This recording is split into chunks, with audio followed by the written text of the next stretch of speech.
So, thank you very much to all of you. So, I'm starting the webinar. Dear friends, I am Sagar Goyal. Welcome you all to the IPCA TechWeb webinar series. The Indian Paint and Coating Association is a 1500 members strong and growing organization with its presence pan-India. It has been at the forefront of organizing path-breaking events benefiting the paints and coating industry, like knowledge sharing seminars, regional residential conferences, mega biennials, certificate courses delivered jointly with leading institutions such as IIT Delhi and IICT Hyderabad. The IPCA TechWeb series started as a forum for lectures, seminars for the dissemination of knowledge amongst the fraternity. Its inception was as a response to the COVID times we are currently living in. Though history is replete with examples of abnormal events like this, the time is difficult and scary for all. More for some, less for others. But this also gives us an opportunity to pause and reflect on where we as a civilization are headed and realign our goals and priorities. Today's webinar is special. We have been honored by the presence of some of the most esteemed names from the Indian industry. We have on our panel Mr. Satish Agarwal, the Chairman and Managing Director of the Kamdhenu Group of Industries. Mr. Sudhir Shenoy, CEO and the Country President, Dow Chemicals India. Mr. Hemant Jalan, Founder and Managing Director, Indigo Paints Private Limited. Mr. Ashok Gand, Director of Acro Paints Private Limited. Mr. Ashok Gupta, founder and chairman of Jai Durga Plaster Industries. He is mainly known from his brand Sakarni. Mr. Dilip Raghavan, editor, publisher of Paint India. Mr. Anil Parekh, chairman and managing director of Godavari Paints Private Limited. My heartiest welcome to all the panelists and the members. It is a pleasure to have you all here today. The session will be moderated jointly by me and Mr. Jatin Agarwal. Mr. Jatin is the past president of IPCA and partner of Bansal Trading Company. Now I hand over to Jatinji to begin the panel discussion. Over to Jatinji. A very good morning, everybody, and a warm welcome to this Zoom webinar. This is a panel discussion in which we have the august gathering of some of the most ignited minds in the industry. And as we all know, we are facing tough situation. Our businesses are shut down. And this is the time when we can all get down together, have some brainstorming and see and probably perceive, and then plan what exactly we can do after the lockdown is over. So the topic of this webinar is Indian economy post-lockdown business scenario. And I'm pleased to inform you that we have more than 360 participants as on date on the Zoom call. And so we are starting this session. The first speaker that I have the pleasure of introducing is Mr. Satish Agarwal ji.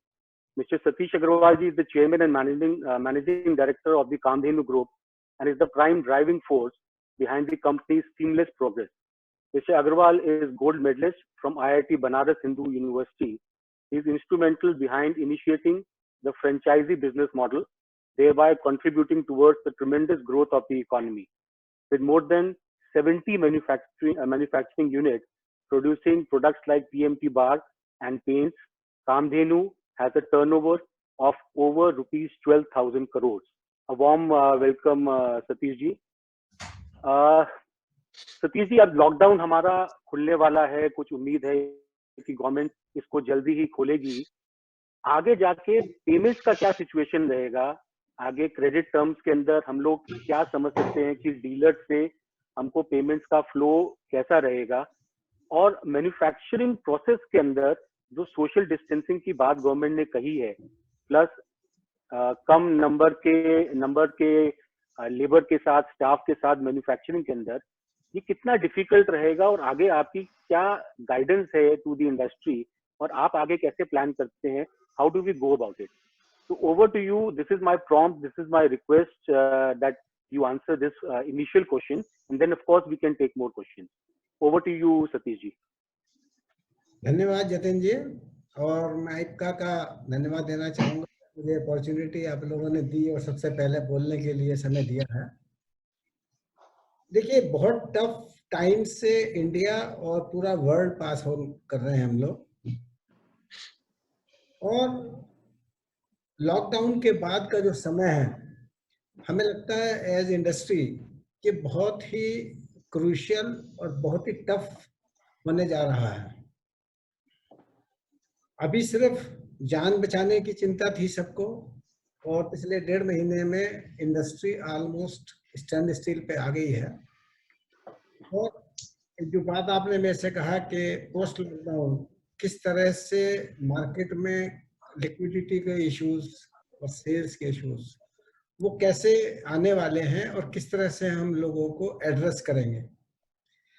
आज की date में जहां तक liquidity की बात करते हैं, तो जिस तरह से पिछले 6 महीने से एनबीएफसी सेक्टर में, बैंकिंग सेक्टर में और प्राइवेट सेक्टर में लिक्विडिटी का इशू ऑलरेडी था, सेल्स पे प्रेशर था, लेकिन फॉर्चुनेटली स्टेट बैंक ने रिजर्व बैंक ने जिस तरह से लिक्विडिटी क्रिएट की है बैंकर्स के पास में, और उससे सिस्टम में काफी लिक्विडिटी आई है। तो जैसे मैं समझता हूं कि हमारे सभी व्यूअर्स को मालूम होगा कि इस समय सभी बैंक मैन्युफैक्चरिंग के लिए या ट्रेड के लिए लगभग जो उनकी सीसी लिमिट्स हैं उसमें 10% कोविड लिमिट्स ग्रांट कर रहे हैं, और 2 साल से लेकर 3 साल तक का पीरियड उसमें एज ए टर्म लोन वो दे रहे हैं, जिसमें 6 महीने का मॉरिटोरियम है, उसके बाद आप उसको इक्वल इंस्टॉलमेंट में दे सकते हैं। तो चूंकि मार्च का पीरियड था और सभी के पास स्टॉक्स फुल थे, all of a sudden lockdown हो गया था, तो सबके पास, इंडस्ट्रीज के पास, उनके डिपो में, उनकी फैक्ट्री में बहुत ज्यादा इन्वेंट्री लगी हुई है, और शायद सारी इंडस्ट्री इस समय लिक्विडिटी के प्रेशर में है। और चूंकि कंटिन्यूसली जो पेमेंट्स हैं हमारे, चाहे वो गवर्नमेंट ड्यूज हो या हमारे वर्कर्स की सैलरी हो या बैंक का इंटरेस्ट है, वो सारा लोड इंडस्ट्री अभी अपने ऊपर ले रही है। और मैं समझता हूँ अल्टीमेटली इसका बड़ी दूर तक इफेक्ट आएगा। जो ये करंट ईयर हमारा है, ये बहुत टफ होने जा रहा है। तो इसमें जो लिक्विडिटी का इशू है, इंडस्ट्री अपनी एफिशिएंसी इंप्रूव करके, कुछ बैंकिंग सपोर्ट करके, या और जो भी उनके पास अपने लिमिटेड रिसोर्सेज हैं उसमें इंडस्ट्री अपना काम मेरे को लगता है शायद कर पाएगी। लेकिन डीलर जो हमारे हैं, वो डीलर चूंकि स्प्रेड है पूरे एरियाज में, बहुत सारा एरिया अभी खुल पाएगा, बहुत से एरिया नहीं खुल पाएगा, और डीलर्स के पास भी चूंकि काफी इन्वेंट्री है, और उनको भी मैं समझता हूँ लिक्विडिटी की प्रॉब्लम कहीं ना कहीं रहेगी, क्योंकि मार्केट में ऑल ऑफ ए सडन इस ड्यूरेशन में हर आदमी में पैनिक है, और हर आदमी अपनी कैश लिक्विडिटी को सेव करके फ्रीज करके रखना चाहता है कि पता नहीं जब हार्ड टाइम आएगा तभी मैं अपनी लिक्विडिटी को यूज करूंगा। तो मैं समझता हूँ डीलर का कहीं ना कहीं हम लोगों के ऊपर एज इंडस्ट्री प्रेशर रहेगा कि हम उन्हें क्रेडिट फैसिलिटी अवेल कराएं, ज्यादा से ज्यादा कराएं। ऑलरेडी पेंट की इंडस्ट्री में काफी क्रेडिट फैसिलिटीज अवेलेबल है, लेकिन मैं समझता हूँ कि इंडस्ट्री की जिम्मेदारी रहेगी कि डीलर्स को साथ में लेके उनको इस समय पूरी तरह से सपोर्ट करें। ये जरूर है कि कुछ डीलर्स के पास लिक्विडिटी अगर है तो उसको हम कुछ ऐसा इंसेंटिवाइज कर सकते हैं कि वो जल्दी पेमेंट करने के लिए मोटिवेट हो। एक और ऑप्शन आजकल बैंकर्स कर रहे हैं, मेरी कुछ बैंकर्स से बात हुई थी, उनका कहना था कि अगर आपके 1000 या 1500 या 2000 या 500 डीलर हैं तो हम उनको 2 लाख रुपए से लेके 10 लाख रुपए तक की छोटे छोटे लिमिट्स हम उनको फंडिंग कर सकते हैं एज ए होल। वो कंपनी से ये चाहते हैं कि आप आपके जितने डीलर्स हैं जो एक्सक्लूसिव आपसे काम करते हैं, तो एक एक बैंक 50 करोड़ 100 करोड़ रुपए की फंडिंग डीलर्स को करना चाहता है, लेकिन ये इस बात पे डिपेंड रहेगा कि डीलर्स की रिक्वायरमेंट कितनी है और कितना उसका एफिशिएंसी वो उस लोन को लेके और अपने बिजनेस को ग्रो कर पाता है।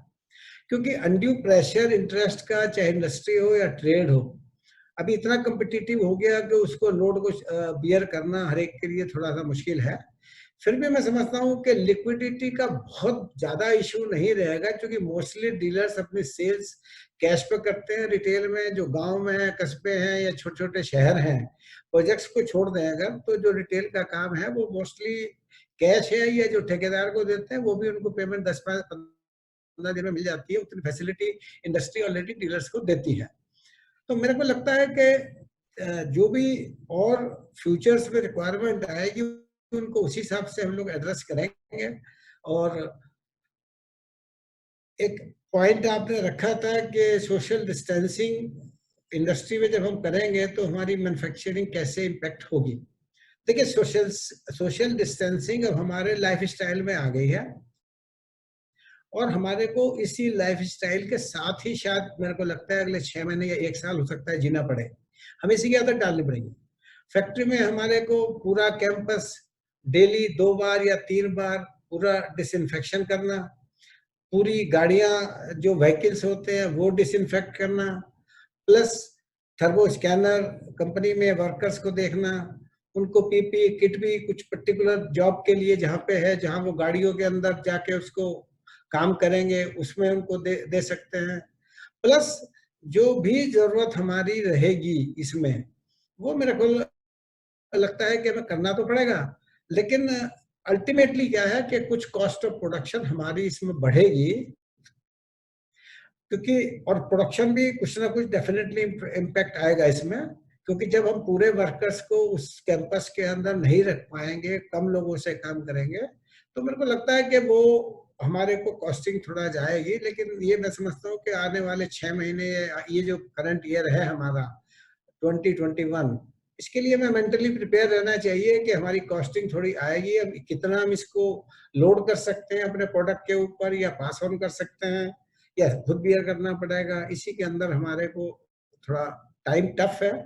और हमें इसी में, जैसे हमने कोविड से लड़े हैं, इसी तरह से हमारे को इंडस्ट्री में फाइट करनी पड़ेगी, इसी के अंदर अपना एग्जिस्टेंस ढूंढना पड़ेगा, इसी के अंदर हमारे को अपनी वायबिलिटी और प्रॉफिटेबिलिटी ढूंढनी पड़ेगी।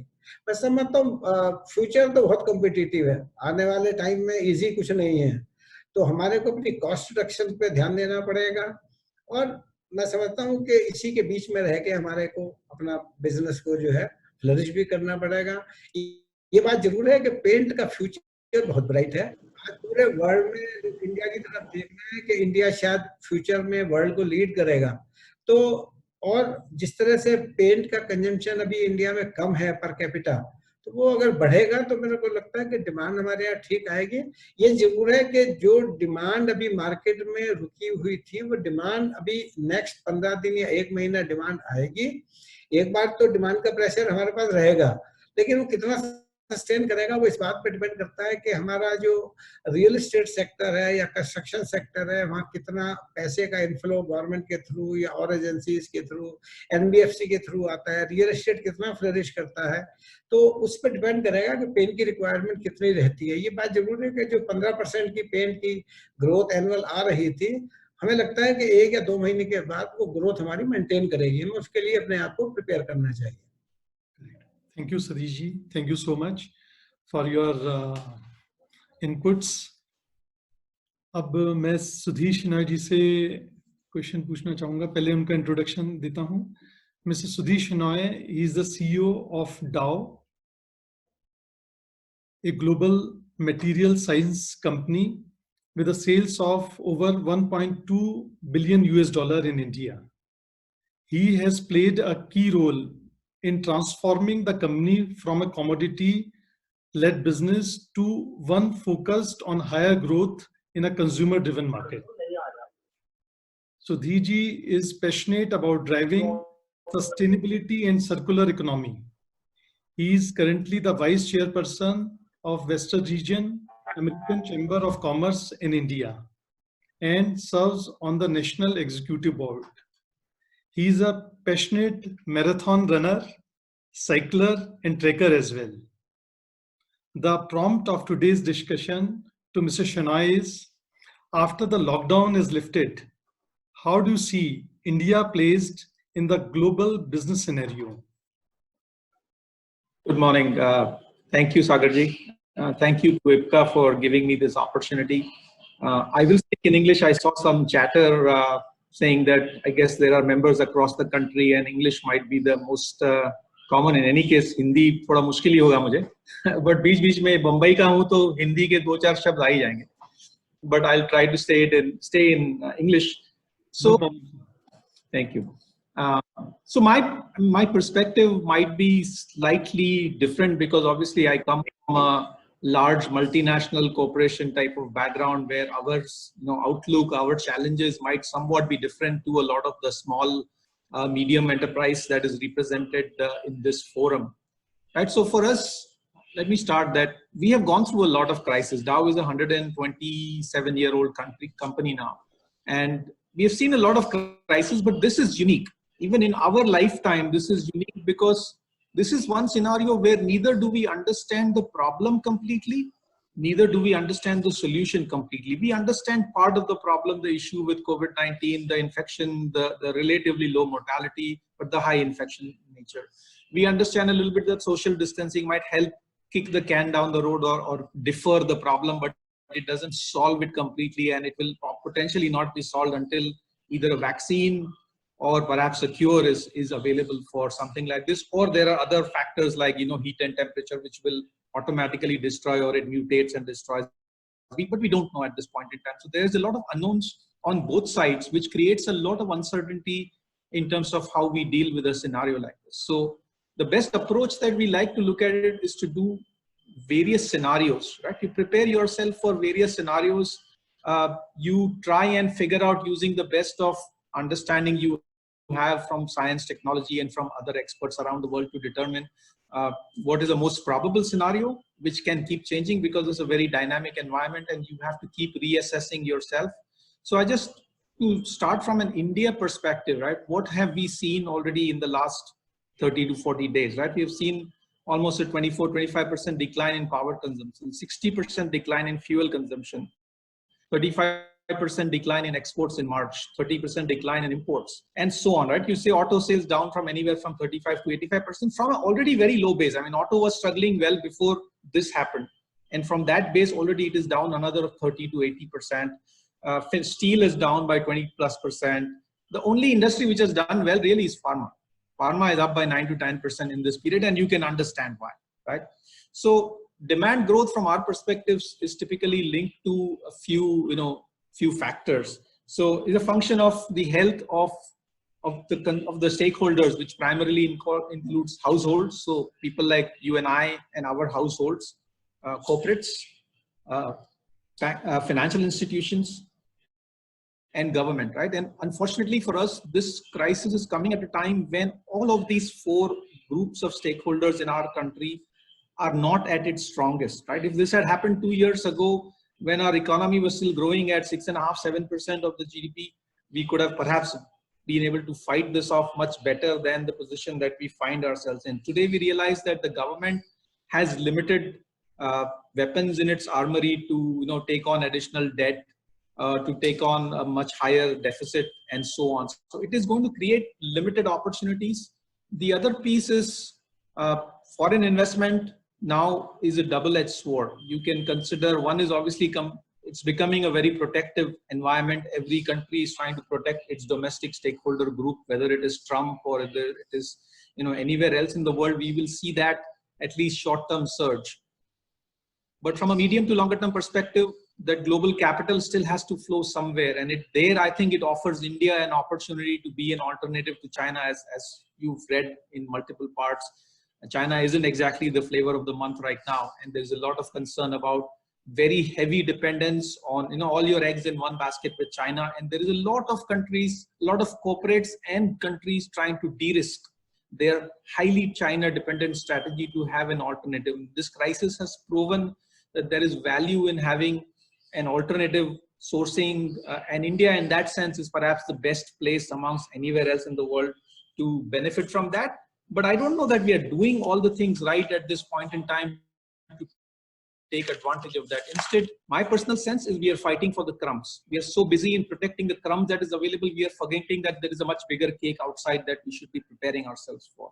So I've been looking at a lot of, every consultant worth its salt is coming up and putting forward reports right now, because that's all everybody can do sitting at home. So we've been going through a lot of different perspectives. There is no one answer that necessarily is true. But one thing I found interesting is that the hotspots, at least the one that we have at this point in time in the last 7 to 10 days, right? And these hotspots will also change with time. But these hotspots, although as a percentage of the area of the country is not very big, but this contribute almost 60% of the household expenditure is coming from the current hotspots that we are seeing. And from within these households that are in the hotspots, almost 45% is one estimate of the expense goes to non-essentials. And non-essentials includes, of course, travel, tourism, but also includes consumer durables in household, which is where you come in, right? That's where a big part of the consumption of these consumer durables like household and house improvement is happening in this part. So this hotspots remaining closed for business is going to have a continuing and longer term impact on the demand for the paints and coatings industry, right? As you can imagine, the spending sentiment is not very positive at this point in time, and discretionary spend, right? Almost 55% of the spend goes to essentials, food, education, rent, so on. The remaining 45% is going into discretionary spend for the middle class. And this is where I think you're seeing a big impact on travel. For example, out of home entertainment like theaters. You cannot imagine that a lot of people are going to spend money in theaters, but also home improvement, right? That is going to get deferred. The sad part in some ways for our industry is that last Diwali as well, the unseasonal rains and stuff already has had an impact. So we were hoping that the demand kicks in for later in the year. Now we will see that going further down. The plus side potentially is that pent up demand has got to release at some point in time. As the environment improves, that pent up demand will release at the end. People do need to get their home improvement done, but perhaps it gets done in a different shape and form. Maybe the demands of the customer is different, right? And I guess you've seen that the new GDP forecast for India is now tending from less than 1% to even some of them talking about a negative. So what changes from my perspective, what changes after COVID? Clearly, we believe there is going to be a new normal. The new normal is not, we're never going to go back to what we had before. There is some positive, some negative, but focusing on the positive, I think clearly health and hygiene is going to become part of our DNA. So even from something as simple as hand washing is going to become a part of our daily routine, which may not have been the case. And there are positives to that as well. We don't realize how many lakhs of children die in India because of simply dysentery, diarrhea. And those children will be saved today because hand washing will become a part of our DNA or of our routines. Clearly, digital connectivity is going to be completely different. Work from home has been tested now at a scale which was never possible before. And a lot of people start to like that as a model, which changes a lot of things with regards to demand for commercial real estate as well, will play out. And of course, the innovation focus for companies has to now change in light of the consumer preferences being different. So we are seeing now a global supply chain which is less efficient, without a doubt, huge costs being incurred even by us on detention damages, vessel detentions and stuff like that. But hopefully it becomes a more resilient supply chain that knows how to deal with a scenario like we are facing today, right? We're seeing that the route to market might change. E-commerce is becoming the bigger and bigger. I mean, that has one of the which is also seeing a big boost. But for the fact that today we are limited to only essentials, we are finding people probably move to buying much more online than they might have been doing pre this. And then the business models potentially transitioning. And this is one area I would ask you to think about, is transitioning from a product to a service. So imagine if we were able to buy a service rather than buy paint. I only buy the service that you will maintain my house, and you will paint it today and you will make sure that you maintain it. So if I have a problem, if paint is peeling off, you have that service that you provide to me versus I buy a product from you. So what we do, as to wrap it up, clearly the actions, I think Agarwalji also talked about it. It's a no-brainer. The first and the most important thing in the short term is to manage your cost, your cash, and your liquidity. That is the one that is going to survive you. So if I have to make a choice between cash and EBITDA, I will go with cash at this point in time. I will sacrifice some degree of profitability to make sure I have liquidity. It's absolutely critical at this point in time. There's no question that there are going to be bankruptcies across multiple industries. There's no issues. There's no discussion about that, right? Some will not be able to survive this kind of. And this is where the person who manages the liquidity is the most likely to survive this scenario. The second piece we are working obviously is stabilize and work on restarting manufacturing as well as supply chains. Some success there, but it's not just about us. It's the entire value chain that has to work. We're looking to revamp the strategy itself, right? To relook at what becomes important. Like if we had some innovation programs ongoing, and of course, as a global company, we always have a huge amount of innovation programs, but some of these may become redundant. And we have to make sure that we are taking stock of what is likely to be a new normal and basis that we may have to kill certain projects early enough so you're not throwing good money after bad money. But that has to be the vision that we have to keep working on as the new market evolves once things get started back on. Similarly, new business models, right? Moving downstream where it's required, and then of course accelerating your digital and technology transformation. So this is an area where we work on. The last thing I will say is that, you know, all of this, what I'm saying, could change very well in the next few weeks, depending on how things are, whether it's a V-shaped recovery, a U-shaped recovery, a L-shaped recovery.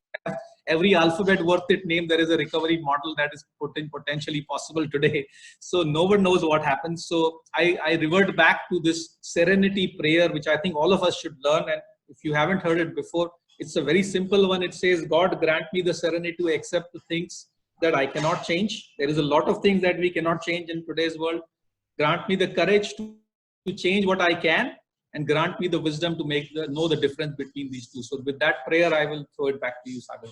Thank you, Sudhirji. There are some questions are also there, but we will take it later. So I will now hand over to Jatinji. So next.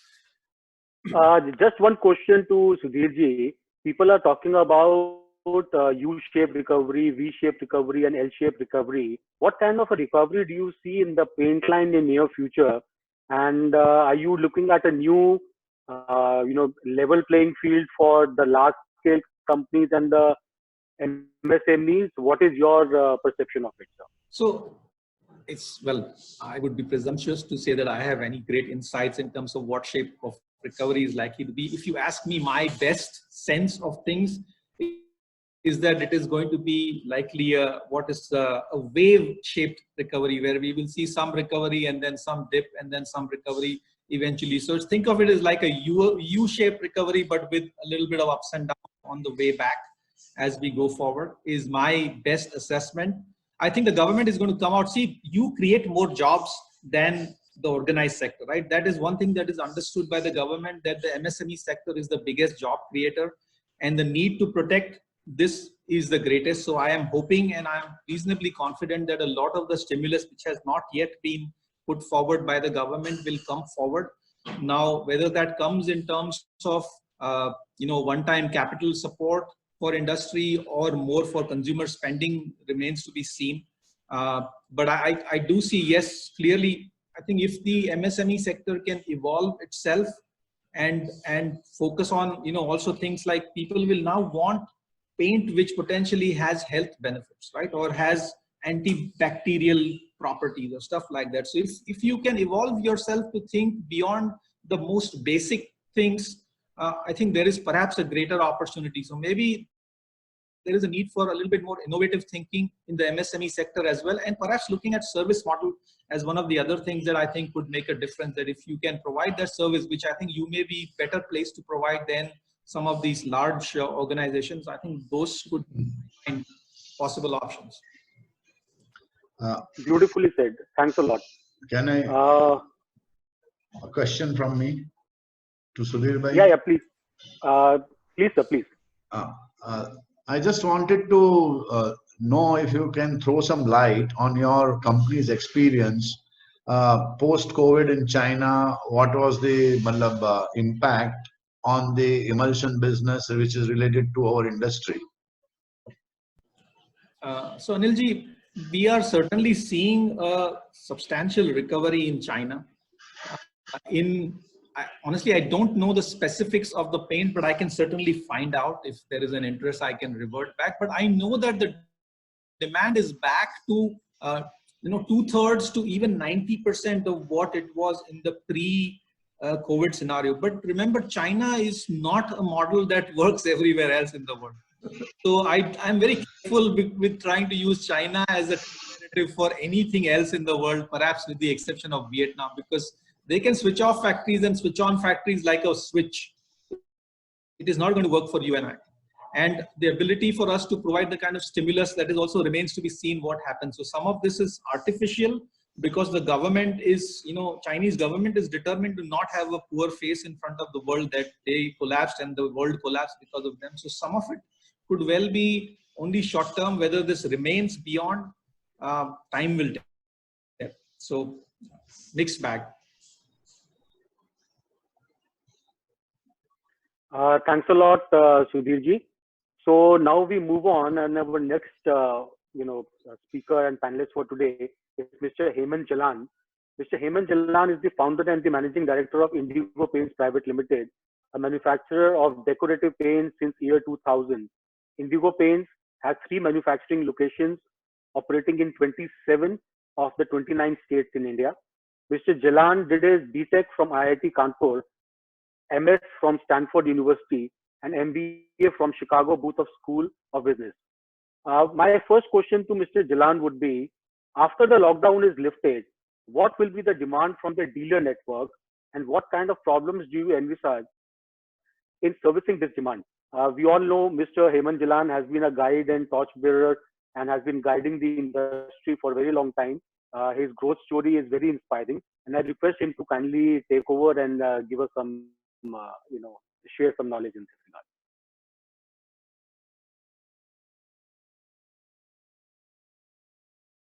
Yeah, unmuted. Thanks, Sagarji and Jatinji, for giving this opportunity. Now, when we talk of post-lockdown, it's not going to be a switch that one day you're under lockdown and the next day you'll be out of lockdown. This lifting of the lockdown is going to happen very slowly, very gradually, and probably spread out over at least 2 months. The first steps towards the lifting of lockdown have already started. Now, today, most manufacturers of any product, as long as you are in an industrial estate and as long as you are outside a hotspot, and most factories are outside hotspots, they have already been given permission to restart. All our 3 factories have been given permission to restart on different dates during the last 1 week. Our Rajasthan plant has started production at about 30–40% capacity during the last few days, and our factories in Cochin and in Tamil Nadu are about to start production by today or tomorrow after all the cleaning and sanitization work is over. Now, the bigger problem is you can start the factory, but unless the retail network starts, what do you manufacture for?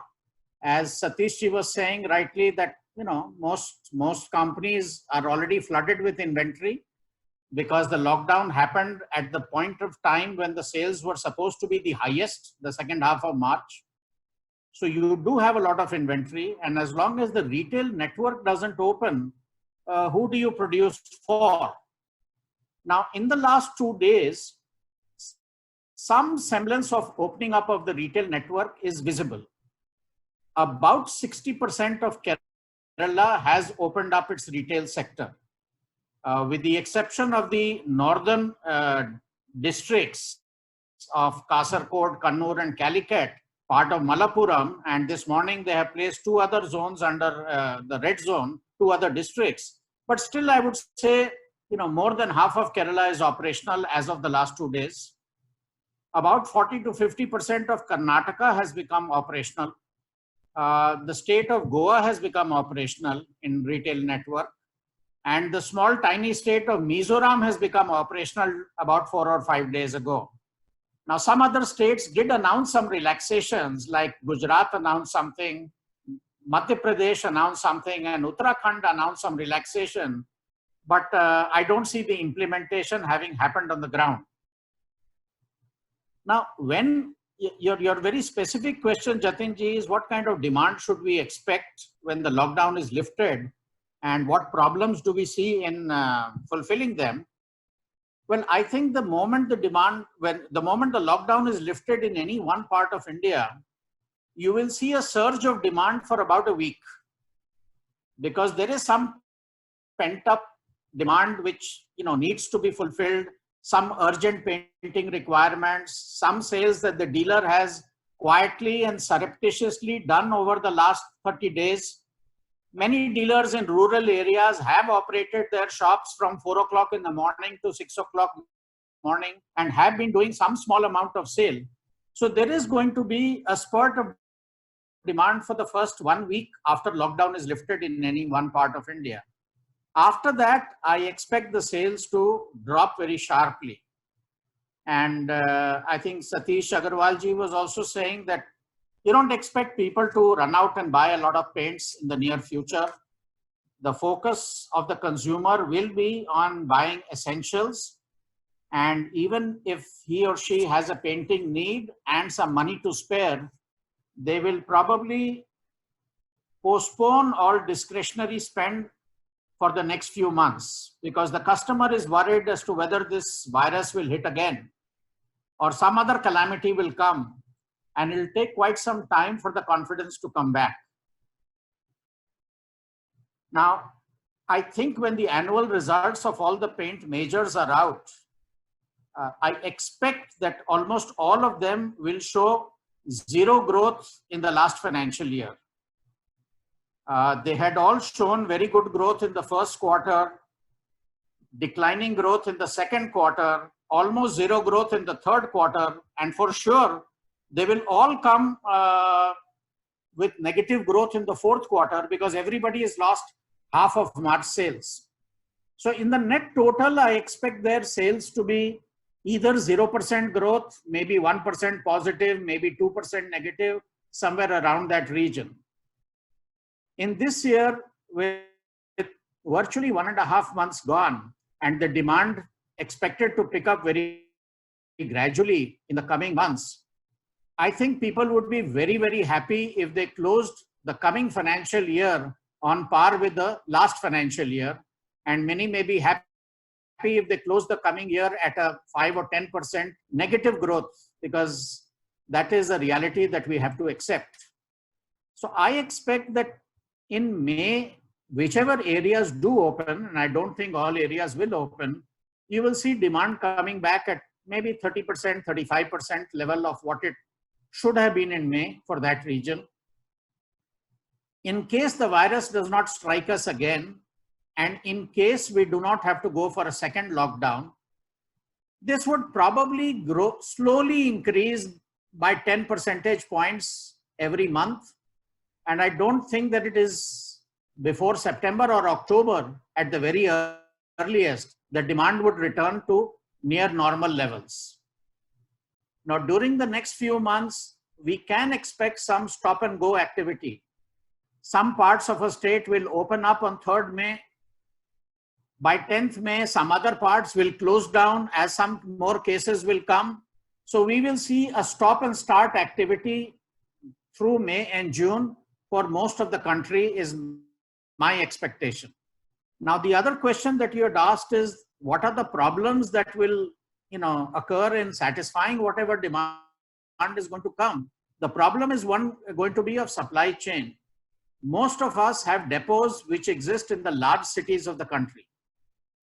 So if it is Madhya Pradesh, our depots are typically either in Bhopal or Indore or Jabalpur. If it is Maharashtra, our depots are typically in Mumbai or Pune or Nagpur. Now, unfortunately, these larger cities are the hot spots and will continue to be the red zones for quite some time to come. And therefore, the problem comes that even if the retail has been opened up in the smaller towns, in the rural areas, how do you service that demand? Because you will not be allowed to open your depots in the larger cities. Now today, Mizoram may have opened up, quite possibly Nagaland and Arunachal and Manipur may open up, but unless Guwahati is allowed to open up and our depot exists in Guwahati, how do we service that demand? There is really no way. So some of it we are managing, that some of our larger dealer in rural areas are beginning to place order for full truckload materials, which we are moving directly from our factory to the dealer. Because movement of goods has by and large restarted in most parts of India without hindrance. Some places the police officer still stops the truck, demands a little bribe, etc. But then that is India, and we'll have to live with these minor inconveniences for some time. But I see supply chain as the major bottleneck. If the government doesn't understand that opening wholesale trade in the larger cities is very important to allow the retail trade to function in the smaller towns, unless they understand that and permit that, logistics is going to be very difficult. Getting trucks is proving to be difficult in many of the places. The transporter is not allowed to open. Some places the transporter needs an e-pass. Some places the drivers have gone home and there is nobody to drive the small vehicles which will transport your goods from the depots to other places. So these are the challenges. Now on the bright side, if I can just say that I expect Eastern India to show a faster pickup of demand than the rest of the country. And the reason is that Eastern India has been the least affected relatively by this corona crisis. So states like Assam and the Northeast have been hardly affected. Jharkhand, Chhattisgarh and Orissa have been very, very marginally affected. Bihar had not been affected, but there is a big spike happening there as we speak. And even eastern parts of UP. So there people will not have the scars of the coronavirus as deep as they would, let us say, in a city like Delhi or Mumbai or Pune or Ahmedabad. And therefore, it is quite possible that they will bounce back to normal much faster than Southern India or Western India or Northern India, where the effect of the coronavirus has been much more severe. And in terms of category of paints, I expect the lower end of the paints, the economy segment, to bounce back much faster than the premium end. Users of premium paints are likely to be much more sensitive to bringing painters into their house for the next 3-4 months to carry out painting activities. And therefore, I expect a shift during the next few months at least from the higher end paints to the lower end paints. So my advice to people is don't hold out hopes for a very fast recovery. Once the confidence is back, which may take 4 or 5 months, and if the COVID crisis is firmly behind us, I agree with Mr. Shenoy that the pent-up demand will manifest itself sometime or the other, and maybe the second half of the year or at least the next financial year will be very good. But brace yourself for a long period of subdued demand during the next 4 or 5 months and a lot of supply chain challenges. A question was asked earlier about credit in the market. I know everybody is going to be stressed, but we have taken a decision not to change our credit norms at all. Of course, the period of lockdown, if people could not make payments during that period, obviously we cannot take any penal action on it. But we have been incentivizing people to make payments. We have been offering some additional cash discounts for people who did make payments during this lockdown period. And we have received a fair amount of money during this period. So as we restart,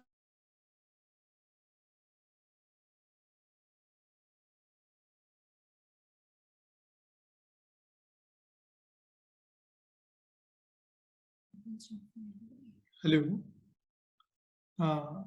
Mr. Jalan. Okay, I think there is some connection issue. Connection issue, right? So, Nitin, let's go to the other panelists. So in the meantime, Sure, sir. Yeah.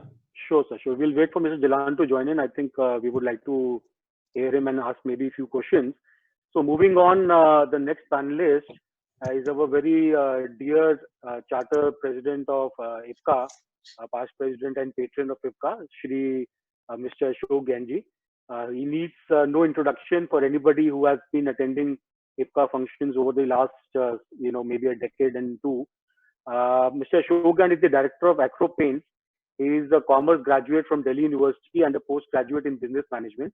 He has more than 40 years of experience in factory operations, sales and marketing, supply chain, strategy, and corporate affairs. He has widely traveled around the world for technology and business collaboration. He is also actively associated with IFCA and is a past president of the same. He is currently the director of operations in Acro Paints. Ashok ji, आपसे एक question है. What, according to you, are the 3 important tenets and strategies that MSME should have in the arsenal to survive post-COVID-19? We have all seen that the large companies are planning a war chest to take on the market share and make their balance sheet green. So of course, the market share they would take in will be from the MSME industry. So what is your plan, and what are the 3 things that you feel are important for us to survive and fight out the competition and maybe survive? Please, Ashok ji. Thank you. Good morning, everybody. See, much has been said about the situation and the solutions that we have to face this COVID menace. But I would now like to emphasize on the problems which are going to be faced by small people between, let's say, between 5 crores to 100 crores, and how do people like us face such a situation. तो मेरा देखिए, हम सबको cash flow, recurring expenses, financial commitments और इस तरह की problem जो हमारे पहले पैनलिस्ट ने बोली है, that is a reality and that we are facing and that we are worried about. तो इस सब का जो सॉल्यूशन मुझे समझ आता है वो ये आता है कि हमें सबसे पहले अपने बिजनेस का हमें स्टॉक लेना चाहिए. मतलब where are we right now, how we should take a SWOT on our business. हमें ये देखना चाहिए कि बिजनेस की आज की पोजीशन में किस तरह की वायबिलिटी होगी, thinking about all the positions that are going to we would be facing in future. तो उसके लिए हमें एक फ्यूचर सिनेरियो बैलेंस शीट की तरह बनानी पड़ेगी और जिसमें हमें ये पता करना पड़ेगा कि हम सस्टेनेबिलिटी कैसे क्रिएट कर सकते हैं अपने बिजनेस की. तो उसके लिए हमें सारे जो अपने एक्सपेंसेस हैं, जो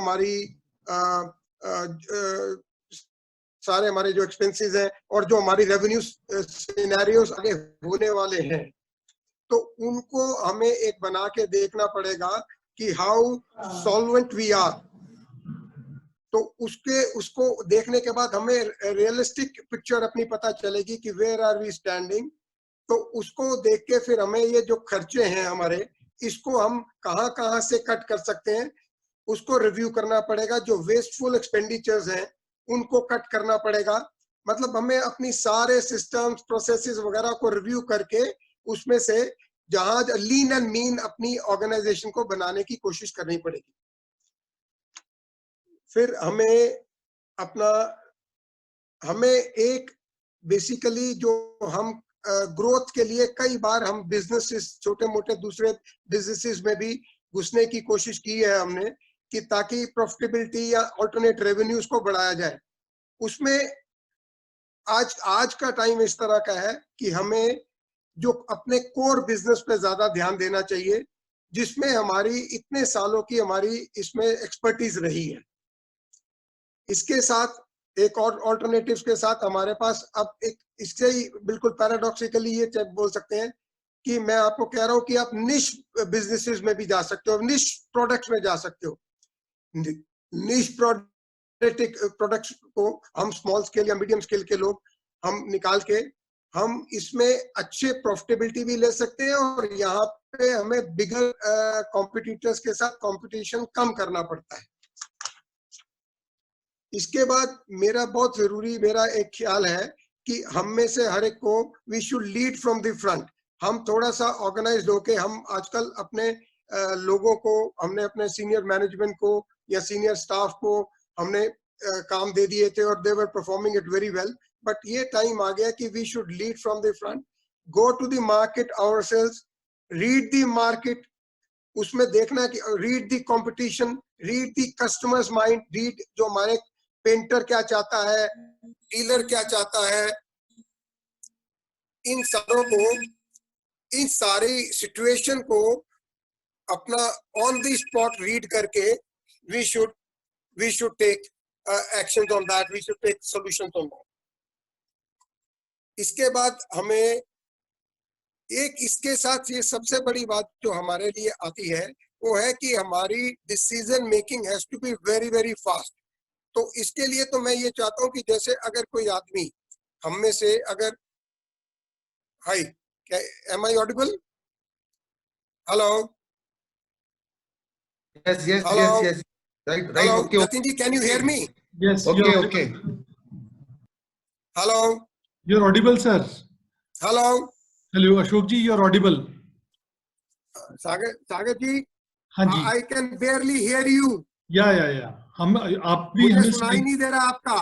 नहीं, हमें क्लियर सुनाई दे रहा है सबको। अशोक जी कैरी ऑन, बिल्कुल ठीक चल रहा है। अशोक जी, हेलो। हाँ, सागर आ गया। आ गया। दोबारा आ गया। हाँ, प्लीज कैरी ऑन। ओके। तो नाउ देखिए, हमें इसमें डिसीजन मेकिंग बहुत फास्ट होनी चाहिए। और एग्जांपल के तौर पे, जैसे कई हमारे पैनलिस्ट ने बोला है, हमारे पास इस टाइम डिजिटल जो आ गया है, वो हमें फैसिलिटीज इतनी हो गई हैं कि जैसे अभी हम आज वेबिनार कर रहे हैं, वीडियो चैटिंग कर रहे हैं, ये हमारा आदमी जो वहां पे सेल्स का जो पहला फ्रंट लाइन पे है, अगर एक डिसीजन कस्टमर को चाहिए तो वो चीज हम उसको एएसएम को और डीजीएम को और ऊपर डायरेक्टर मार्केटिंग तक उसी टाइम सॉल्व होनी चाहिए। यू कैन नॉट वेट, वो आप उसको कि मैं पता करके आपको मैनेजमेंट का बताऊंगा, in that period of time you will lose the business. तो आपको जो भी डिसीजन लेना है वो ऊपर तक लेके आपको then and there video calling कर आपको पूछ के उसको सोल्यूशन देना पड़ेगा। That is the way forward for small people like जो हमारे मेजर आदमी हैं। एक और बात मैं कहना चाहूंगा कि हम अपने आप को, काफी पैनलिस्ट ने पहले भी बोला, एक वर्स्ट केस सिनेरियो को हम इमेजिन कर लें कि क्या क्या हो सकता है। कई लोग ने बताया है कि इट कैन रीअकर, और ये कुछ और तरह की कैलेमिटी भी हो सकती है, इस तरह की कुछ प्रॉब्लम्स आगे आने वाले टाइम्स में भी हमारे साथ हो सकती हैं। तो उसके लिए हम उनको डील करने के लिए हमारे पास प्लान ए, प्लान बी और प्लान सी होना चाहिए, और हम उसके लिए we have to work for that. हमें करना, अपने ये इनकलकेट करना पड़ेगा अपने पूरे वर्किंग में, ताकि we are able to face such things in future. और yes, it is going to be survival of the fittest। और with जो हमारे पास कंपटीशन शुरू में भी लार्ज स्केल से रहा है, they have in fact large scale वाले खुद एक SME या SSI यूनिट की तरह बिहेव करते हैं in all those strategies and tactics that they are doing। तो इस टाइम हमारे लिए पहले भी थोड़ा मुश्किल हो गया था, और इस time with the reserves that they have, they are going to go all out। और जो अभी आजकल मार्केट की न्यूज मिल रही है, वो हर तरह से कस्टमर सेंट्रिक हो गए हैं। मे इट बी पेंटर्स, जहाँ पे अभी आज एक न्यूज आई है कि 55 करोड़ रुपया एशियन पेंट ने पेंटर्स के लिए कोविड टाइम्स में खर्चा है। टू दी डीलर्स, जिसकी 70% टारगेट को भी उन्होंने 100% करके दी मनी हैज बीन ट्रांसफर्ड। इस तरह से हमारे पास इस टाइम जो आदमी जो प्रेशर आ रहे हैं कि डीलर्स पूछना शुरू कर देंगे, what are you doing for us, और आप how have you stood besides us. आजकल राशन की और ये चीजें पहुंचाई जा रही हैं लोगों पे, और पूछा जा रहा है कि आपको क्या प्रॉब्लम है। तो ये सारी चीजें हमें फेस करनी पड़ेंगी। बट एज दे से कि आपको when the going gets tough, then the tough gets going. हमारे पास और कोई ऑप्शन नहीं है, हमें ये असेसमेंट करके और पूरी तरह से मार्केट को फेस करने के लिए तैयार रहना चाहिए. Thank you. Very beautifully said, Ashok ji, and I think your insight would help everybody. Sagar ji, would you like to take it forward? Thank you Ashok ji. अब अशोक गुप्ता जी से मेरा प्रश्न रहेंगे. मैं पहले इंट्रोड्यूस करता हूं अशोक गुप्ता जी को. Ashok Gupta ji, he is the founder and the chairman of Jai Durga Plaster Industries. He runs the renowned brand Sakarni Plasters and Wall Putty.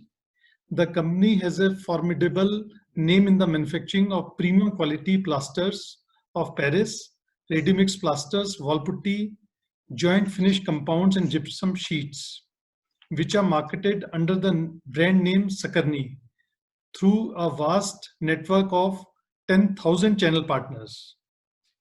Mr. Gupta is self-made man with great experience of oratory skills. The question to Mr. Gupta is, Indian industry, labor और migrant workers crisis की मुश्किल से कैसे बाहर आएगी? How will Indian industry will deal with the labor and migrant worker crisis post-lockdown? I am handing over to Mr. Ashok Gupta. Yeah. Thank you, Ipka. Thank you, everyone. Good morning. देखिए जो अभी बात की सागर साहब बिल्कुल आप ठीक कह रहे हैं. हालांकि ये जो अभी जो कोरोना एकदम से जिस तरीके से फैला है, इससे तो मैं कहूँगा कि पूरे हिंदुस्तान के अंदर काफी हिला दिया. कोई उम्मीद भी नहीं करता था कि कभी भी ऐसा हो सकता है.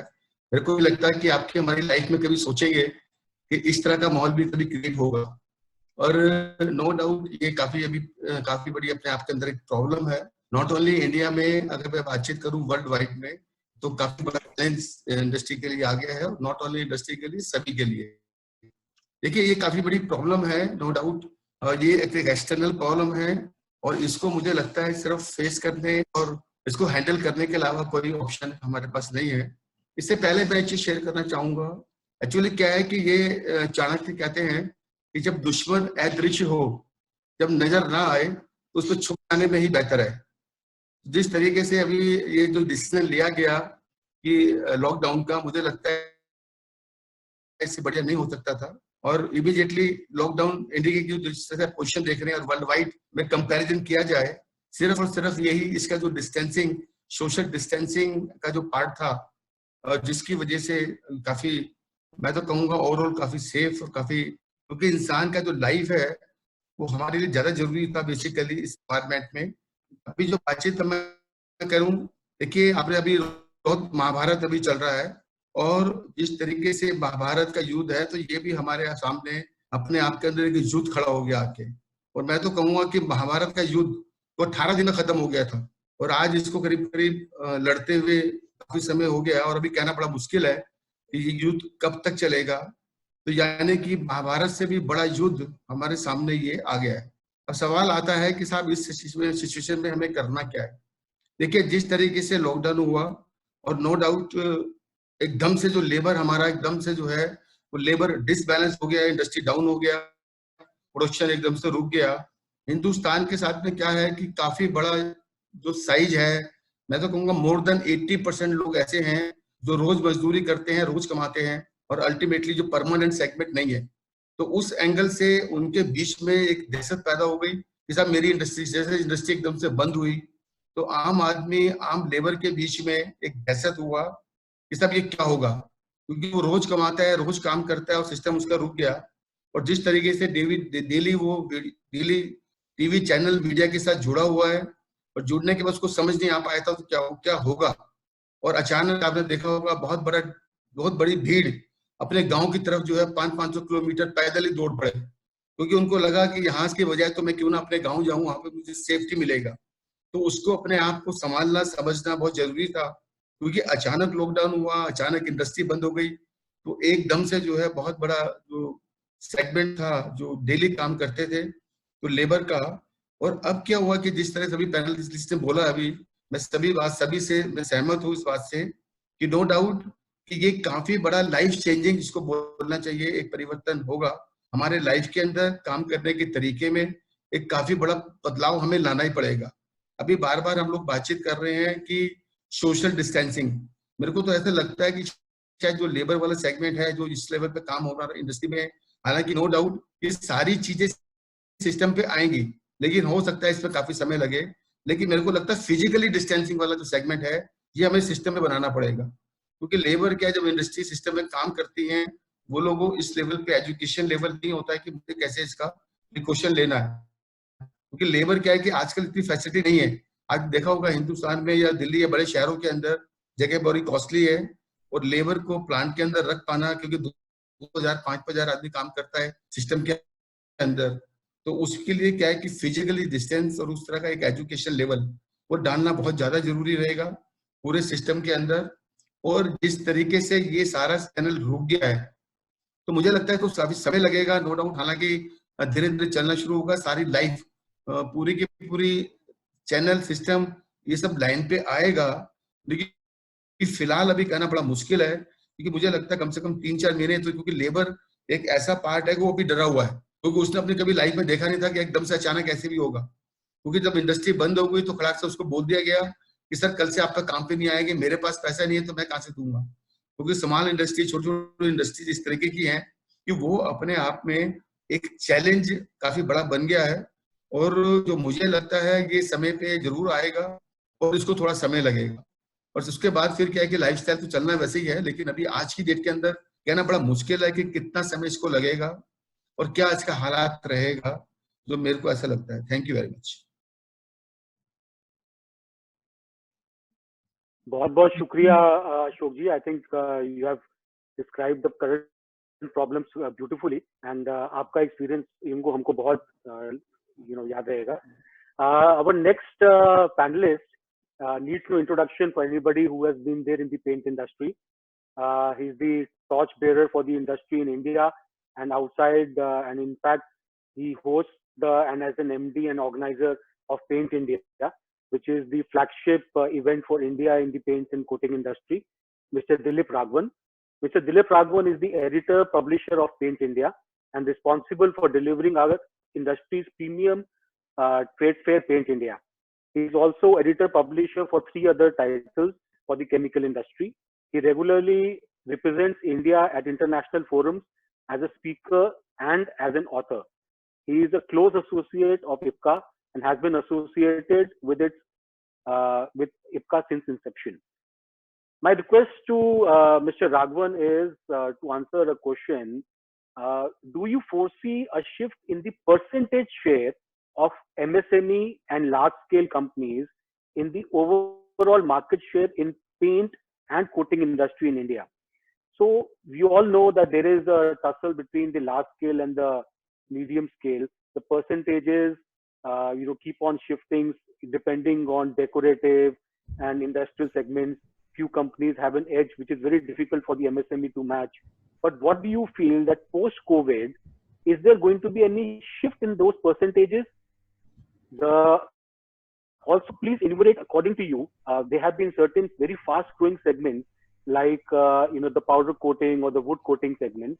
What, according to you, is going to be the change in the growth of those segments, and also the shift in the percentage market share of large scale and medium scale companies? Okay, firstly, thanks for having me here on this part of this very enlightening panel. Let me answer that question by first taking a step back. Let's go into the pre-COVID era. For the last 18 years that I have been a part of this industry, it's been a perennial discussion. What people have actually been very happy writing the obituary for the SME segment. And I think it's far from the truth, because I have seen overall the number of SME companies in the paint industry actually increasing in these last 2 decades, in spite of the challenging scenario that has been there. Of course, having said that, we've seen some very salient names also drop by the wayside. So you can't look at it in isolation. There have been challenges, but I think it's a bit of a generic thing.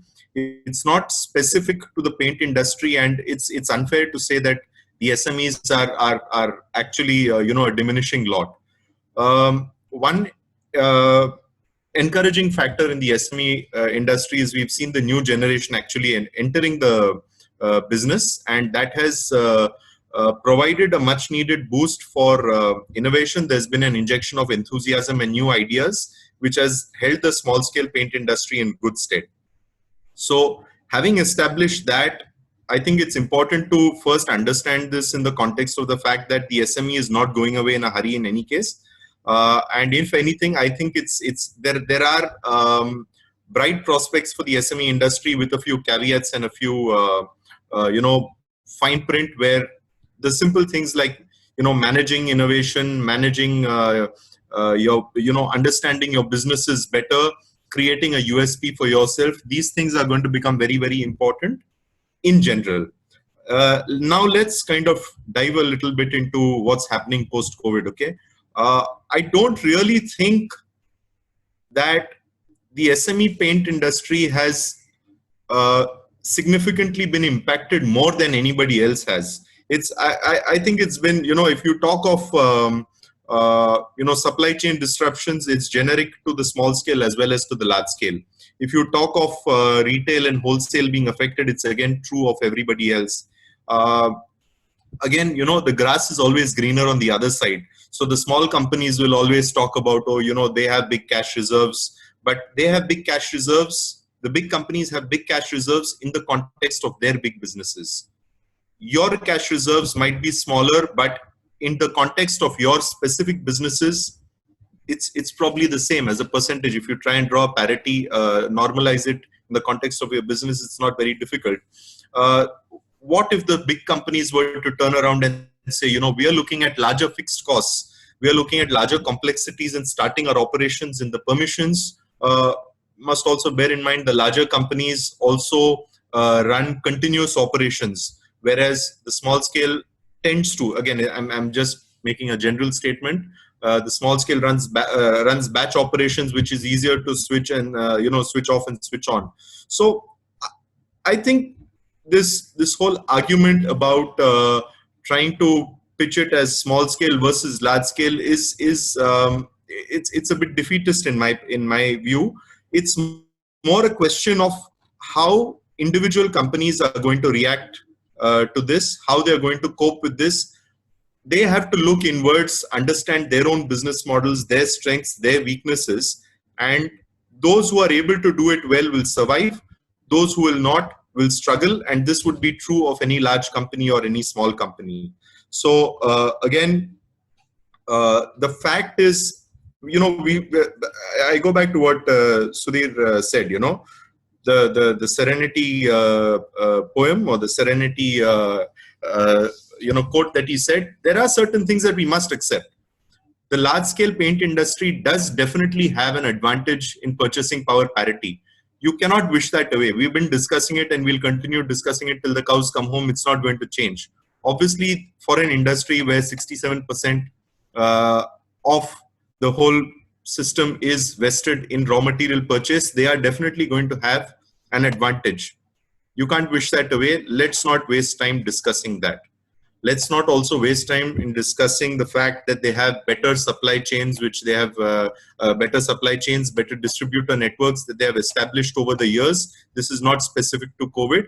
They will use whatever resources they have in their wherewithal to try and leverage that, and of course, do better for themselves. Why should we expect that they will do anything to favor anyone else? It's business for you as much as it is for them. So what we have to instead look inwards, try and understand our businesses, look at your cash flows. It's also a misnomer that, we are small companies, we don't have the reserves, I don't think so. I think everyone has their own little niche. The fact that you're surviving for all these years, and you will continue to survive if you do the basics right. I think each company must now use this as an opportunity to try and reinvent themselves. Intensify your relationships with customers. Try and look inwards. I'm not talking of the usual management jargon, but do a very, very serious SWOT analysis as to where you're lacking, what your strengths are.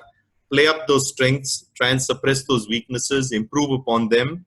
look at other external opportunities that are there. Look at exports, perhaps, of course, that's more true of the raw material industry.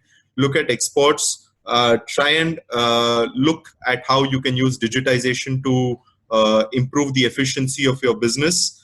I think it's a great opportunity. Actually, I mean, of course, it's not that it's I'm not trying to suggest that it's actually a good scenario for our industry. The challenges everyone has spoken about are real, but I think embedded within these challenges are huge opportunities. If we look inwards, try and play up those opportunities, I think in the long term, it could actually work extremely well for everyone. Now, one thing that has always been said when I speak is that it's easy for me to speak because I'm from the service industry. I don't have to face, let's say, dollar fluctuations. I don't have to face supply outages from China. So people say, "Arey, tum to bol ke chale jate ho, tumko kya?" I think this is one of those rare occasions where I am as badly affected as anybody else, if anything, perhaps more, because I make my livelihood largely out of marketing-driven revenues, which, as you would know, is going to be the first thing that gets affected. But personally, I don't see this as a challenge because, of course, cash flows will dry up and everything, but that's where your smartness, your resilience, and your planning as an entrepreneur comes into the picture. This is something that we have personally preempted, and even being on a zero revenue for 3 months, we are good enough to go. So that's, I think everyone innately and inherently knows their business well. They have consciously or subconsciously already factored in these things. It's now a matter of how you respond to these particular challenges and how you let it play out over the next few months as well, because it's also a period of uncertainty. Now, if you look a bit into the future, I think this uncertainty, this change, this disruption is actually going to be the new normal. We must be prepared for it. I think we must also somewhere build into our conscious minds the fact that we've enjoyed largely an uninterrupted growth for the last 2 decades. We've had a brilliant run. Let's not forget that. Something had to give.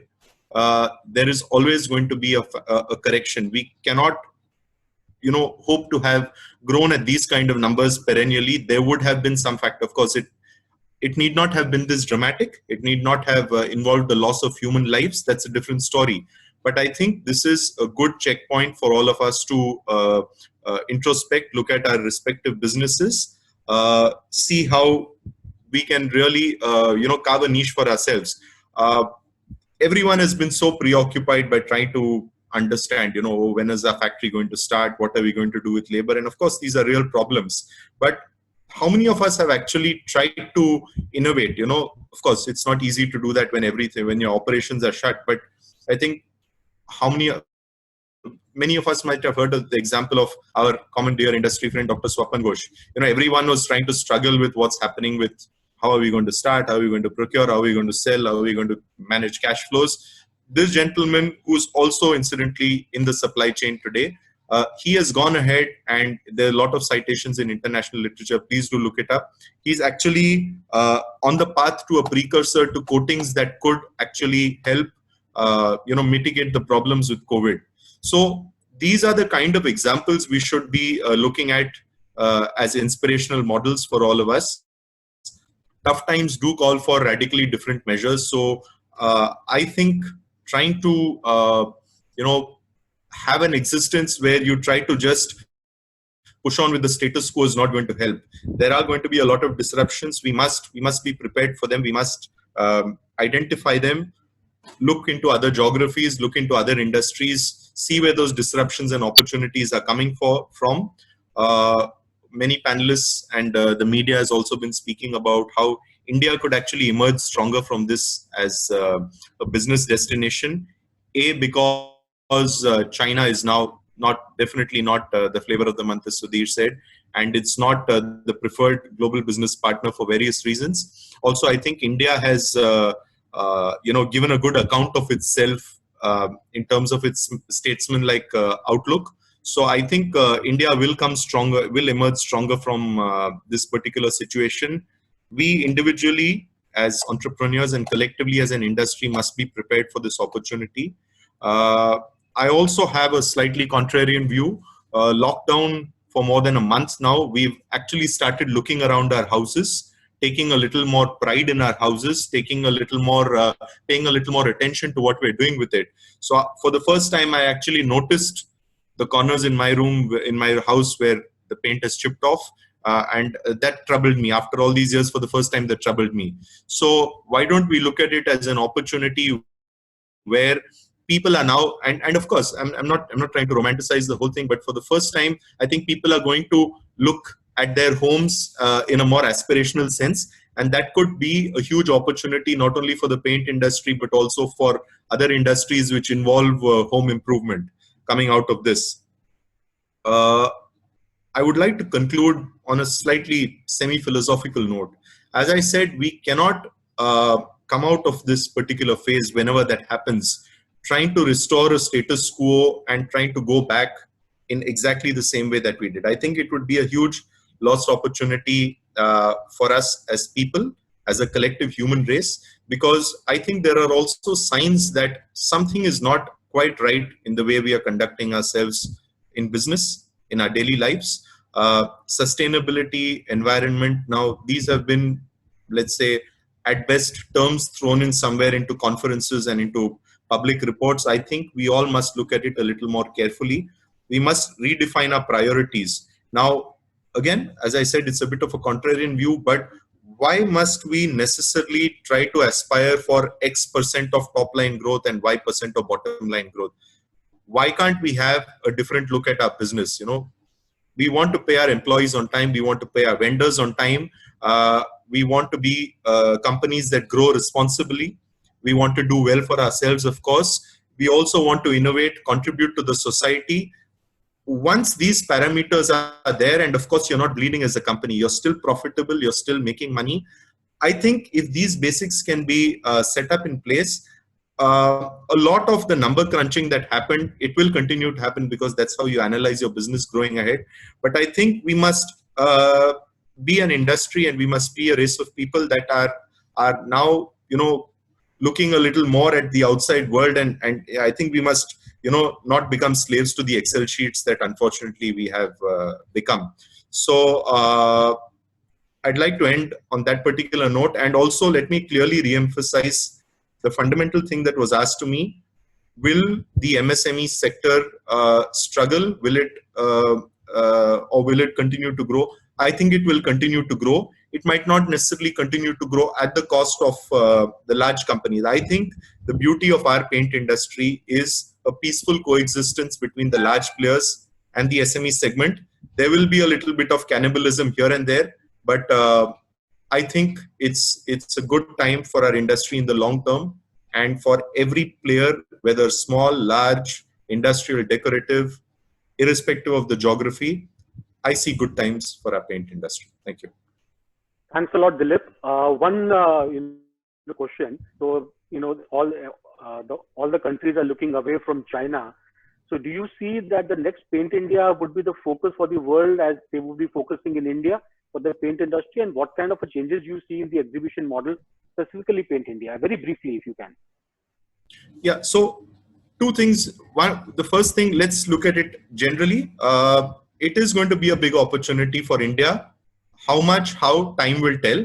But also, you know, rather than trying to grab out at it, and if we focus on the basics and do the good things right, that's what the world is going to recognize us for, and the opportunities will come on its own.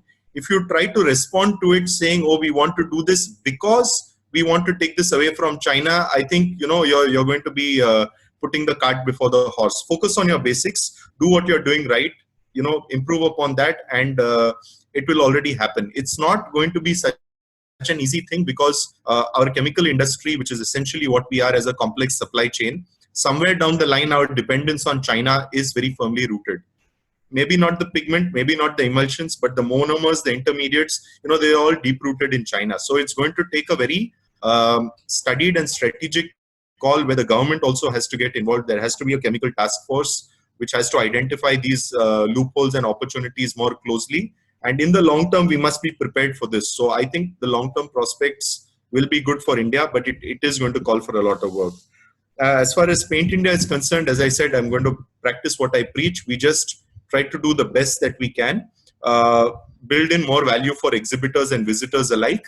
I also think that there is going to be a hunger for innovation, a hunger for returning to business. So I think that is going to automatically fuel a better platform for Paint India going ahead.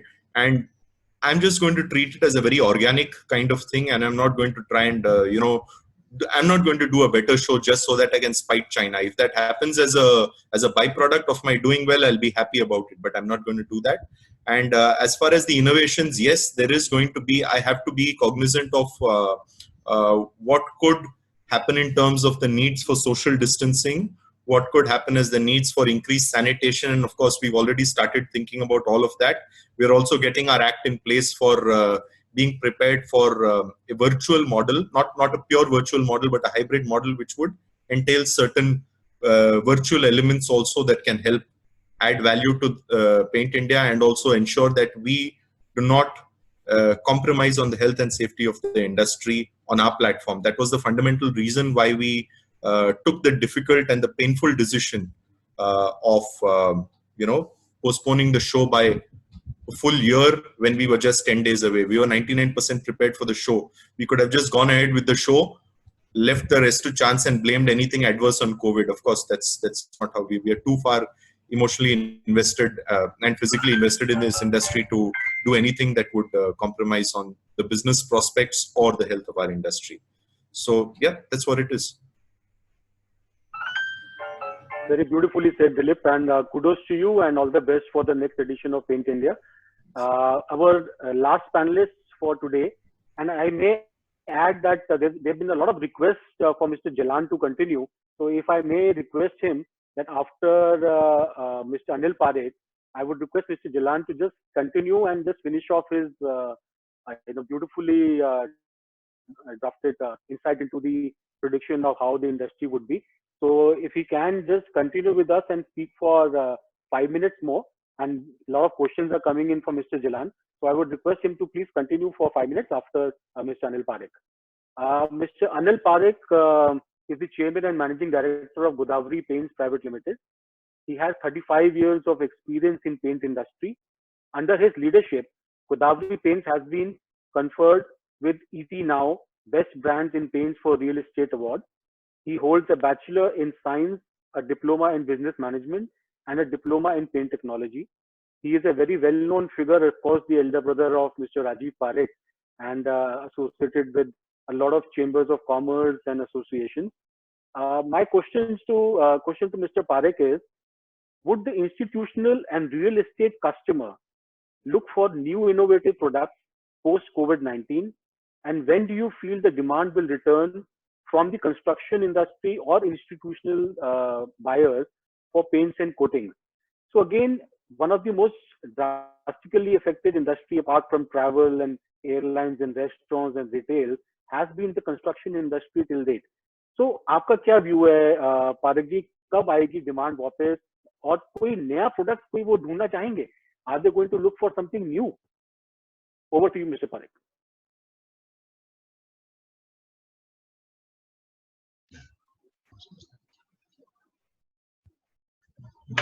Okay.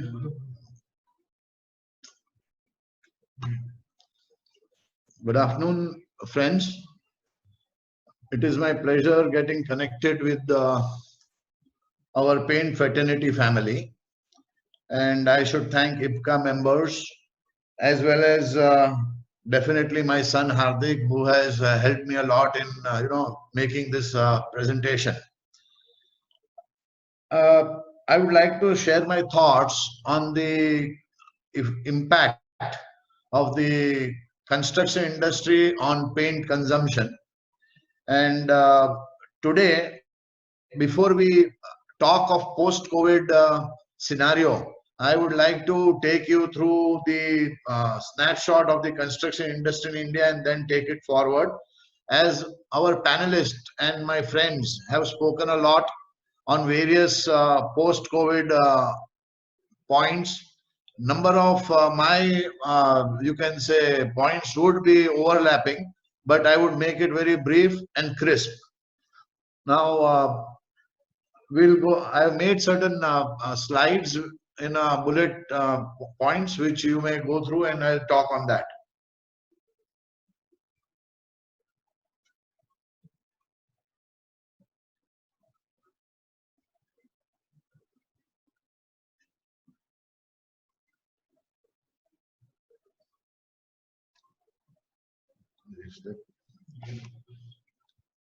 See, effect on paint industry in real estate post COVID-19 lockdown. I'll first give you a brief of the industry, which number of our panelists and our members would be aware of. Construction industry contributes nearly 10% of India's GDP, second largest employer creator only after agriculture. So all the more the government definitely would like to, keep a track that this industry gets an impetus, and number of industry who are in the complete supply chain involved will have certain share to contribute to the GDP. Now, when we say the construction industry, there would be three verticals: real estate, infrastructure, industrial.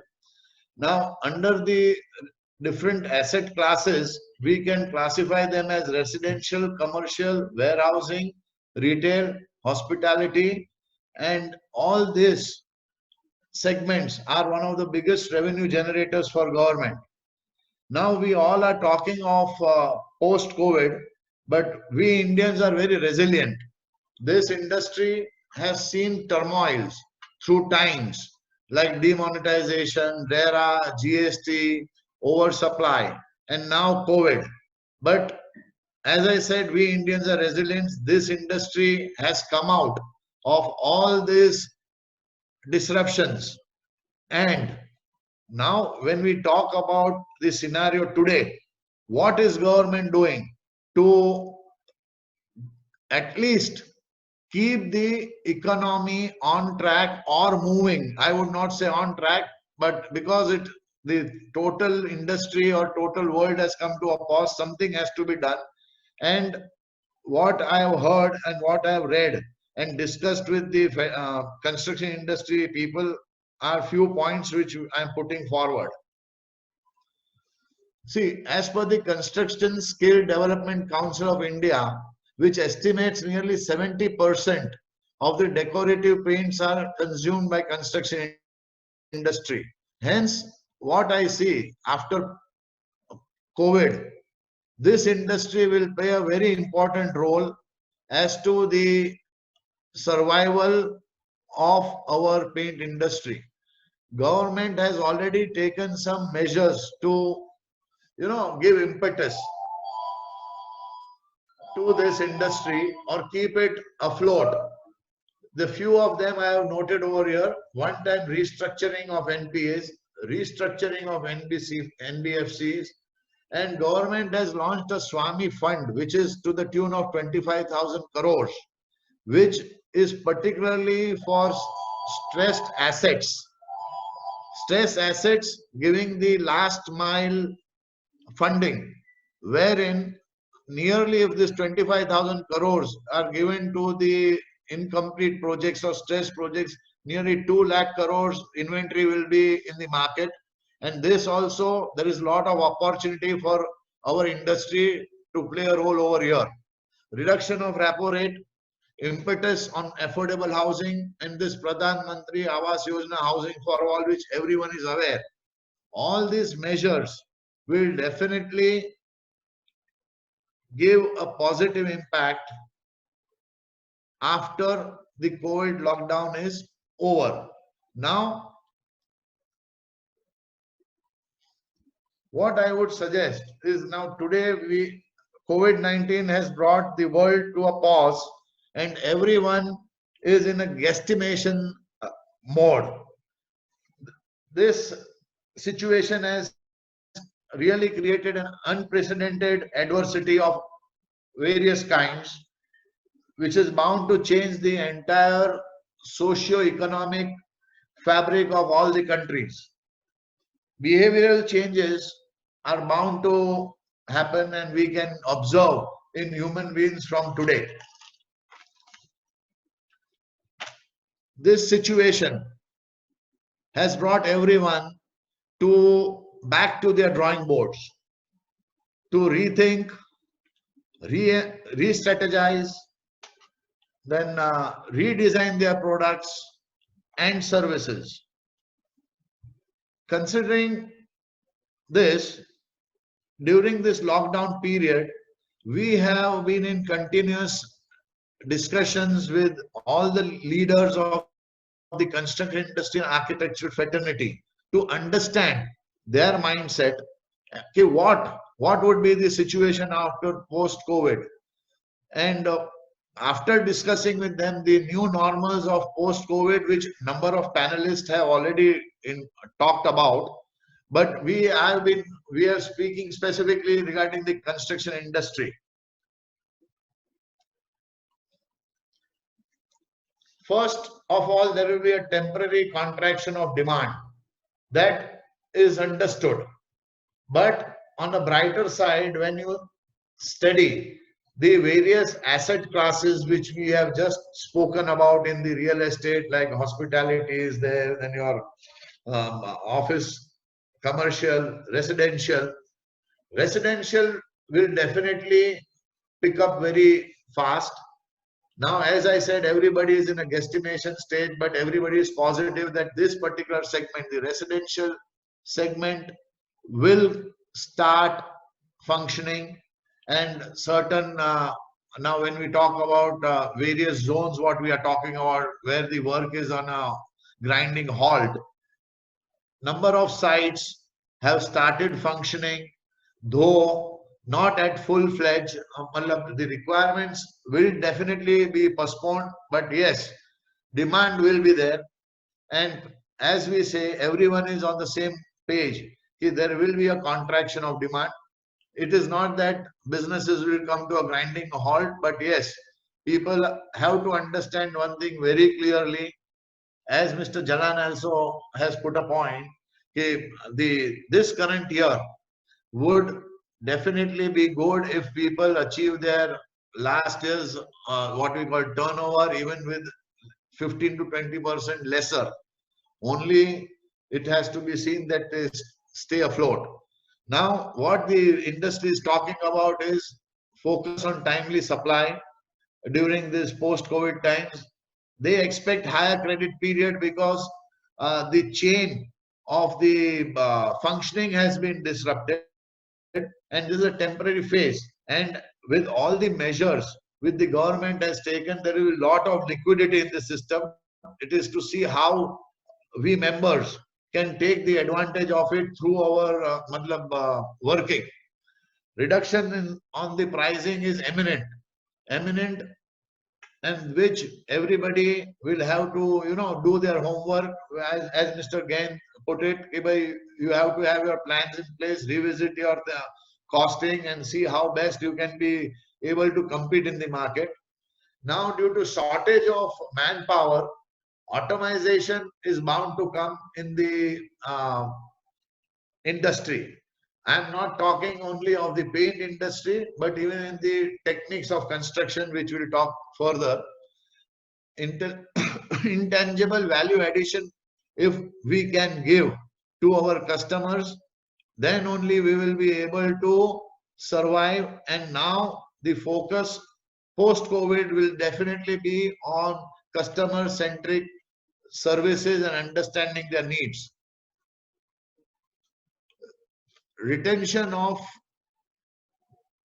human resources, particularly those who are giving value addition in your chain of activities, is very important, because once the lockdown opens, you will see transition of people moving out of the cities to their places, and this is going to play a havoc, and this is a challenging time how you will retain them.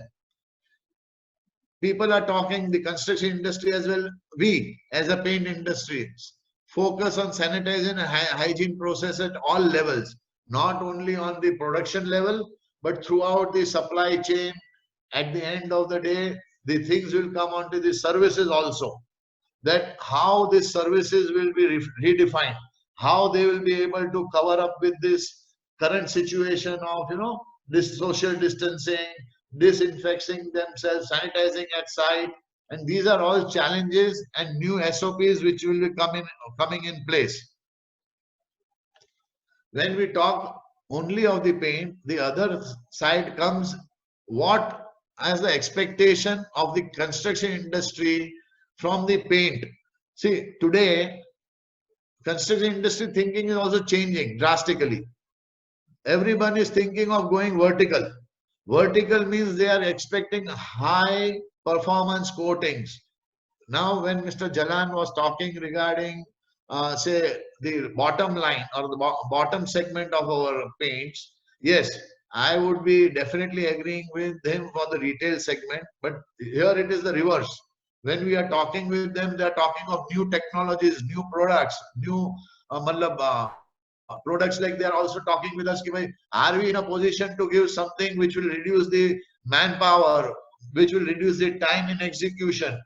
So they are looking at single coat coating, in avoiding even the putty business, because they are bringing in new technologies of construction like prefab, then your modular construction, various new materials, building materials will come into place post-COVID.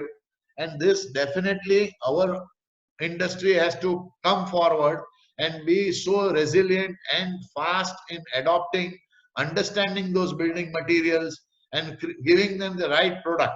Now, when we say use of machines, robots, or robotic painting, definitely future where there are mass housings, they are talking of putting an industry which will create the buildings. Mr. Anil Parekh, sorry to interrupt you. Can you please wind up in next 2 minutes? Sure, there are only 3 points. Yeah. Because I think you have given me 10 minutes and another 3 minutes are left.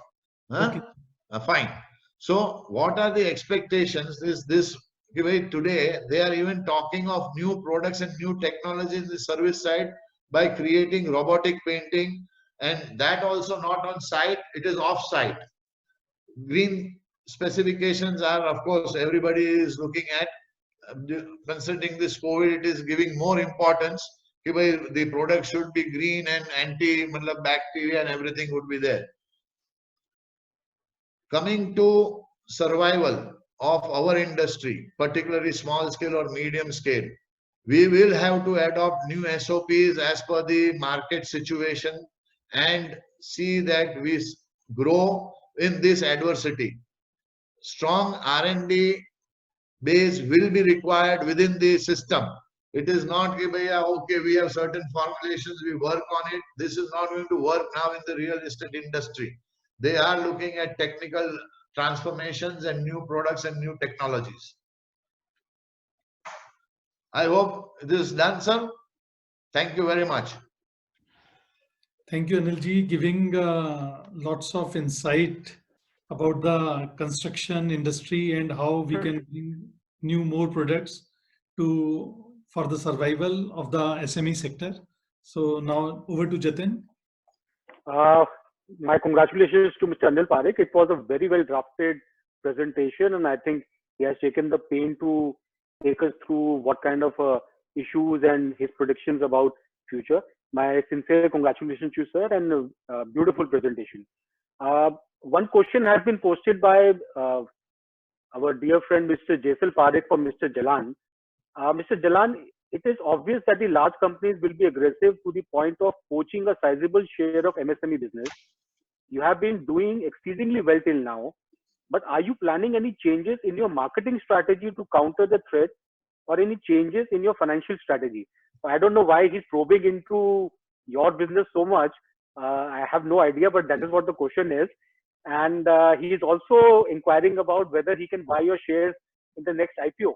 So I do not know what question you have with him, but just if you can just answer his question. Over to you, sir. Thanks. I agree with Dilip Raghavan completely that I do not see any change happening in the relative share of large players vis-a-vis SMEs post-COVID. I think that balance of power, so to speak, will kind of remain. I think our company falls somewhere halfway between an SME and a large player. So I really don't know which segment we belong to. But I don't see any change in our marketing strategy.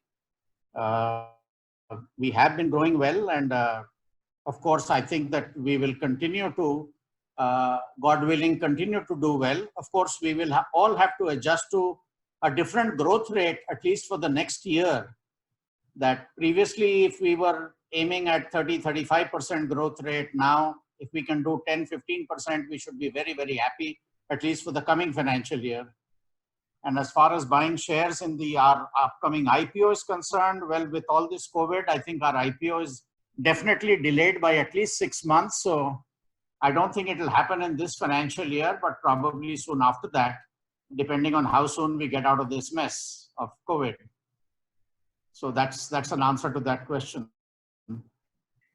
Thanks a lot. Beautifully answered. Sagarji, I think it has been one of the most beautiful panel discussions we have ever organized, with more than almost 500 people attending this webinar. So my congratulations. It's a very innovative step that you had taken. And a sincere thanks to all the panelists for being there with us. We hope that we all come out of this fighting. There are going to be changes in our business which we never thought we would have to think about.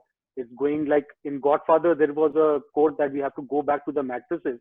And that is the time we have to reinvent, rejuvenate ourselves.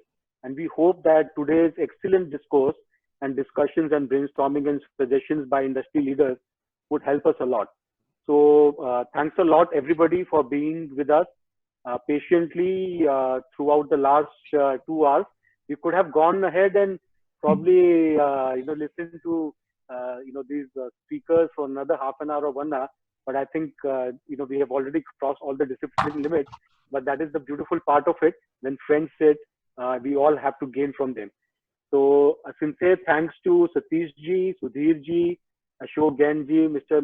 Jalan, Mr. Ashok Gupta, Mr. Dilip Raghavan, Mr. Anil Parekh, our president, Mr. Sagar Goel.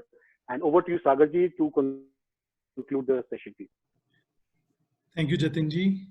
I also again thank you, Satish ji, who has very detailed, given all the precautions has to be taken, new norms which industry has to follow in the coming days.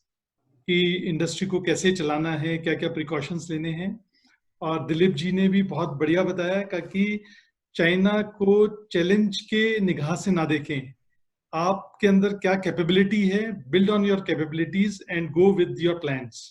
That is the very beautiful thing Dilip ji has said. And I heartly thanks to Jalan साहब. He is the new poster boy of our paint industry. So we always admire in our meetings. And Ashok Gupta ji from Sakarni, उन्होंने small scale segment को कितने beautiful तरीके से निखारा है. सब लोगों ने लाइफ को बहुत अच्छे से अचीव किया है.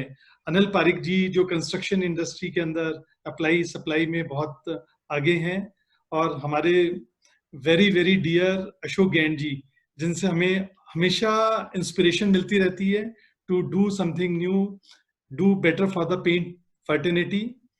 आई all thanks to all of them. And Sudhir Shenai ji, of course उनको किसी दूसरी मीटिंग के लिए जाना पड़ा, तो मैं सुधीर जी का भी बहुत बहुत शुक्रिया करता हूँ. और I am sure you people also enjoyed this webinar and our participants. वो इतने लार्ज नंबर में, more than 450, this is the record breaking, because they all want to listen to the all leaders of the industry. So I am thankful to all the participants also. So have a wonderful day ahead. Thank you, sir. Thank you. Thank you, sir. Thank you. Thank you once again. Thank you, Mrs. Thank you. और सबके लिए अच्छा होगा sir, आगे सबके लिए बहुत अच्छा होगा. अच्छा टाइम आएगा, ये समय भी निकल जाएगा. Thank you. Thank you. Thank you, everybody. Have a nice day. Thank you. Yeah. Thank you.